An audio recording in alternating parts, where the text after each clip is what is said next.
Merry Christmas, stackers. I know I said it. I told you to cut the screens, forget the rigged markets, and focus on family. That was the goal. I really tried. I poured a drink, shut it all down, and swore I wouldn't check a single tick for the night. But I wouldn't be firing up the camera right now if the intel crossing my desk wasn't absolutely critical. This isn't static. This isn't a gamble. This is a full-blown crisis event. I need you to hold on. Put down the drink. Step back from the news. What I'm sharing didn't come from forums or hearsay. It came from verified settlement logs in Asia, and it signals something way more dangerous than a standard swing. The Chinese Silver Exchange just fired a warning flare we can't ignore. Not a prediction, not technicals, math, cold, hard arithmetic, the kind that reveals structural cracks before the whole system snaps. Here is the key figure, $80. That is the true price of physical silver in Shanghai today. Not paper derivatives, not futures bets. Real metal settling in the top manufacturing hub. Now, check your United States app. Low 70s. That gap shouldn't be there. In a sound market, it wouldn't exist. If silver was truly cheaper in New York, banks would scoop it, ship it east, and lock in risk-free gains. That's called arbitrage. It's the force keeping global spot prices linked, and when that force dies, something deep has broken. So why break the holiday? Because tomorrow, the United States opens into Ghost Week, the thinnest, driest trading void of the year. And right now, a massive vacuum is dragging prices toward reality. Markets hate vacuums. They fill them fast, and they fill them violently. What comes next explains why this spread exists, why it's widening, and why ignoring it is a mistake you can't fix later. If you are still tuning in, type the number 1 below, so I know you see this coming. Let's cool it down and clear the doubt, because skepticism is good here. When a figure like this hits the first gut check is denial. People think it's a glitch, a forex error, or unit confusion. So instead of asking for blind trust, we'll run the math together step by step using the official logs. The price I'm quoting is from the Shanghai Futures Exchange front-month silver contract. This isn't gossip, it's the settlement rate for industrial buyers taking delivery. That contract closed pre-holiday at 18,145 yuan per kilogram. That figure alone means little until you convert it correctly, which is where most folks fail. First swap yuan to dollars at the current spot rate. That puts the price near $2,500 a kilo. Next turn kilograms to troy ounces, since silver isn't weighed in standard ounces. There are 32.15 troy ounces in a kilo. Divide it. The result hits just over $80 an ounce. No gimmicks, no guesses, just pure calculation. Now check New York again. 71, 72 on a good day. That spread isn't a gap you hedge. It's an alarm. In the pro game, a divergence this wide implies one thing: the mechanism meant to keep prices honest is collapsing. Because here is the law that holds until it snaps. If an asset is cheap here and pricey there, capital flows. Metal moves. Profit is taken. That action kills the gap. When the spread stays open, it means the trade can't happen. And that leaves two options. Either the metal in the West can't be sourced in bulk, or it can't be shipped at all. Both cases point to the same truth: paper spot prices and physical reality have divorced. This is where investors stumble. They assume the paper price is real and the physical price is the fluke. History proves otherwise. When they split, paper always corrects last, and it never happens quietly. In the next part, we will answer the big question: why China is paying up and why they are doing it today. Now we hit the core of what the herd is missing, because spreads like this aren't random. China isn't paying $80 for silver to flip it fast. They are paying it because waiting has become riskier than overpaying. If this was speculative mania, the buyers would be clear. Hedge funds chasing trends, retail chasing charts. That isn't what the logs show. The volume spike on the Shanghai board is from commercial hedging accounts. Simply put, it's the factories. This isn't a financial play, it is an industrial play. When banks panic, they grab cash. When factories panic, they grab raw inputs. If they don't line stop, deals breach, and the firm bleeds cash instantly. In that zone, price means nothing. Access means everything. Solar production is the first pinch point. China owns the bulk of global panel output. For years, experts said silver use would drop as tech thrifting improved. That trend has hit a hard wall. New data confirms silver use per watt has stopped falling. The chemistry can't be squeezed more without killing output. Meanwhile, makers are rushing to high-efficiency cells that need way more silver per unit. Demand is spiking just as mine yields flatline. That's why plants are bypassing dealers and hitting the exchange for delivery. Investment bars are being melted to keep the lines running. But solar demand alone doesn't explain the panic. Electric vehicles are the second hit. Next-gen batteries drastically boost silver load per unit. Chinese makers see this years out. They aren't reacting to news, they are locking supply before the crunch is visible. When industry decides supply risk beats price risk, markets don't shift slowly, they break. Coming up, we'll track what this action is doing to stockpiles and why the term shortage is too weak to describe the setup. To grasp how critical this is, quit watching price and start watching stocks. Price shows sentiment, inventory shows action, and right now the stockpile data out of China is flashing red. Check the warehouse levels for the Shanghai Exchange. Years ago, those vaults held thousands of tons. That metal was a buffer, a shock absorber for demand. Today, that buffer is toast. Visible stocks have been drained hard, and crucially, metal ready for immediate delivery is near zero.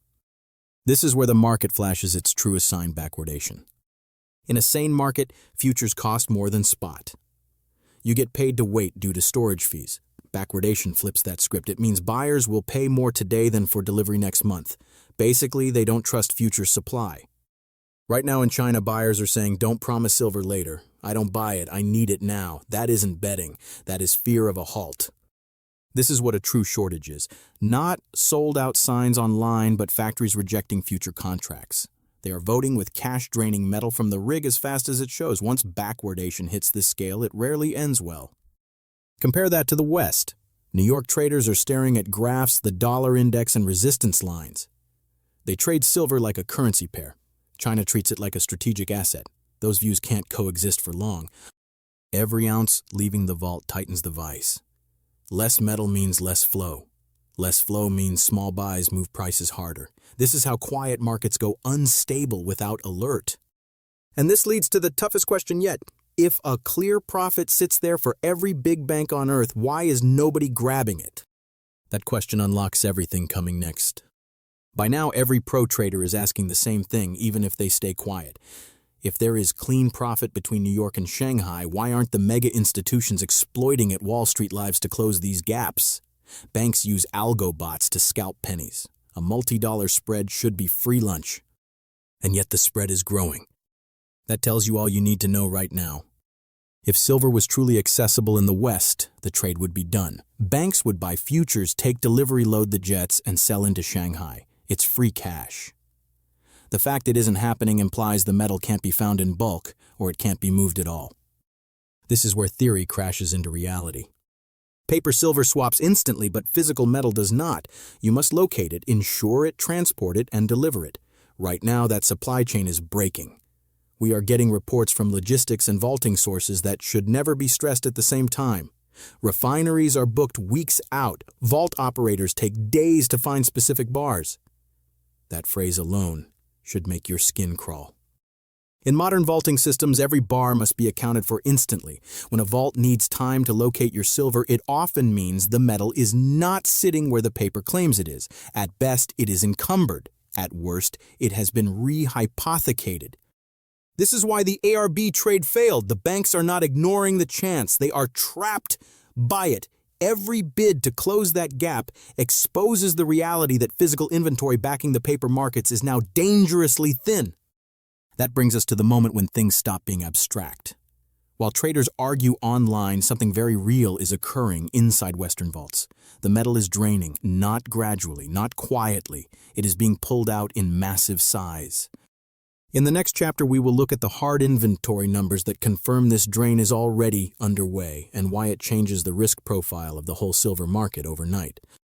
Now we move from theory to hard proof, as this is where the story stops being a warning and becomes a record of events. While most folks were distracted by the holidays, Western exchanges quietly released their latest inventory data. And buried deep inside those numbers is the confirmation that something is breaking down. Focus on registered stocks not eligible. Eligible metal can belong to anyone and may never be for sale. Registered inventory is distinct. That is the metal fully warranted and available for immediate delivery. It is the lifeblood of the COMEX market. Without it, contracts are simply promises with no anchor. In a single trading day, one major refining vault saw over 1 million ounces exit the registered category. Other vaults followed with additional heavy withdrawals. This was not retail buying coins. This was not investors playing games. This was institutional-grade metal being removed from the entire system. That is exactly what a run looks like in commodities markets. When registered inventory drains this fast, it creates a feedback loop. The less metal left, the harder it is for banks to manage delivery risks. The harder delivery becomes, the less willing they are to sell paper contracts. And the less paper available, the more violently price reacts to real demand. This is why the arbitrage gap keeps growing instead of closing. The same demand pushing Shanghai higher is simultaneously emptying Western vaults. Every ounce removed makes the next ounce harder to secure. The market begins feeding on itself now. This is also where confidence evaporates. Futures markets only work as long as participants believe delivery is possible. Once that belief weakens, behavior changes instantly. Buyers stop trusting paper promises, sellers hesitate, liquidity vanishes. And that is the backdrop for what happens next now. Because tomorrow the U.S. market reopens into the lowest liquidity window of the entire year. Skeleton crews, thin order books, automated systems running without human restraint. A market already hollowed out facing a price signal it can no longer just ignore. In the next chapter, we are going to walk through exactly how this kind of setup turns a price discrepancy into a sudden violent repricing and why timing matters more than most people realize now. This is where structure meets timing and why the next move rarely gives people a second chance. Markets don't break when everyone is watching. They break when attention is low and liquidity is thin. That is exactly the market environment we are entering. The days between Christmas and New Year are known as Ghost Week for a reason. Senior traders are away. Risk desks are understaffed. Order books are shallow. Under normal conditions, that just means quiet trading. But there is nothing normal about a market carrying a multi-dollar disconnect from actual physical reality. When liquidity disappears, price stops moving in steps and starts moving in sharp jumps. Here is how it happens. A single large buyer often industrial places an order to hedge near-term production. They are not speculating. They are not timing the market. They simply need coverage. In a liquid market, that order gets absorbed. In Ghost Week, it hits a totally empty room. There are no offers where price last traded, so the order climbs the book filling higher and higher levels just to get executed. What should have been a small move becomes a sudden gap. Algorithms see that gap and react instantly. They don't understand context. They only understand market imbalance. Now the feedback loop begins. Rising price triggers more automated buying. Options hedging forces banks to chase the move to manage risk. Each forced purchase pushes price higher, which triggers the next round. This is how markets detach from recent history in hours instead of many months. The key point is this. None of these participants are acting irrationally. They are responding to a structure that no longer has enough metal to dampen volatility. Once that structure fails, price becomes the only real release valve. This is why watching headlines will mislead you. The explanation always comes after the move, never before. By the time the story makes sense to everyone, the repricing has clearly already happened. In the next chapter, we will address the most dangerous mistake investors make in moments like this, assuming that the first big move is the end rather than the true beginning. This is the psychological trap that catches even experienced investors. When price finally moves, when silver jumps into the high 70s or touches 80, the instinct is to breathe a sigh of relief and assume the event is over. Crisis resolved, bubble popped, time to sell and move on. That instinct is dead wrong. Violent moves don't end structural problems. They expose them fully. When a market reprices this fast, it isn't finding equilibrium, it's searching for it. The first surge is simply the point where denial breaks. After that, behavior changes. And behavior is what drives the next market phase. For decades, global industry operated on just-in-time supply. You didn't hoard metal. You trusted the market. You assumed that if you needed silver next month, you could buy it next month. A $9 premium destroys that trust overnight. It tells every procurement manager the same thing, that availability is no longer guaranteed. Once trust breaks, real hoarding begins. This is where price elasticity disappears. If you're building a $50,000 electric vehicle, the difference between $70 silver and $90 silver is irrelevant. What matters is whether the car can be built at all. The same logic applies to solar panels, electronics, and infrastructure. Silver is a small cost component, but a truly critical one. This is why $80 is not a ceiling. It's a psychological line in the sand. Once crossed, it reframes the conversation. Executives stop asking, "Is this expensive?" and start asking, "How much do we need and how fast can we really get it?" Meanwhile, Western investors are still anchored to old numbers. 30 felt high, 50 felt extreme. That conditioning becomes dangerous in a regime change. Markets don't care what used to feel expensive. They only care about clearing supply. The real risk now isn't volatility, it's hesitation. Waiting for a perfect pullback in a structurally tight market often means watching price move without you. By the time calm returns, the opportunity is truly gone. In the next chapter, we are going to talk about strategy. Not hype, not panic, but how to think clearly when real price discovery replaces price control. When a market moves from control into true price discovery, prediction stops working and discipline takes over. This is the phase where most participants fail, not because they are wrong about direction, but because they are emotionally unprepared for the huge movement. The first trap is anchoring to the dollar price. The number on the screen feels real, but in stressed markets it often isn't. If silver is quoted at 80, yet cannot be sourced anywhere near that level, the quote is just a reference, not a transaction. Availability matters much more than optics. A better compass is relative value. Historically, during genuine supply stress, the gold-to-silver ratio compresses aggressively. It doesn't drift slowly, it snaps. Until that ratio normalizes, silver remains undervalued in structural terms, regardless of how uncomfortable the headline price actually feels. The second trap is reacting to paper volatility. Thin liquidity creates sudden drops that look like trend reversals but aren't. Flash moves shake confidence, not fundamentals. If physical premiums stay elevated, those dips are dislocations, not signals to just exit. This is where conviction is tested. A thesis built on industrial demand, inventory depletion, and logistics failure does not change because price swings $5 in an afternoon. Volatility is the cost of admission, not a clear warning sign. Position sizing also becomes critical. Too much exposure forces emotional decisions. Too little creates hesitation and regret. The goal is balance, allowing you to hold through turbulence without panic or even paralysis. Markets don't reward perfect timing during regime shifts. They reward understanding. Those who recognize the change early and stay disciplined are the ones who emerge fully intact. In the final chapter, we will step back from the charts and talk about what this moment really represents, the lessons it carries, and how to act with clarity as the next phase truly unfolds. Zoom out, because this was never just about silver. We are watching the rig break against physical reality. For decades, the COMEX set prices on paper, ignoring the stack. That scam worked on blind faith and infinite contracts. Now the vault is empty and trust is dead. When real metal vanishes, price power leaves the casino and hits the street. Mint's delivery trucks and vaults matter more than the spot chart. Premiums stop being a nuisance and become a siren, proving that the derivatives market is finally cracking under the stress. The cabal never announces the reset clearly. It begins with confusion, then the tamps fail. Real value appears only after the repricing is done. The herd waits for permission, but the signal arrives too late. Apes acting now are not gambling. They know the vaults are empty before the consensus forms.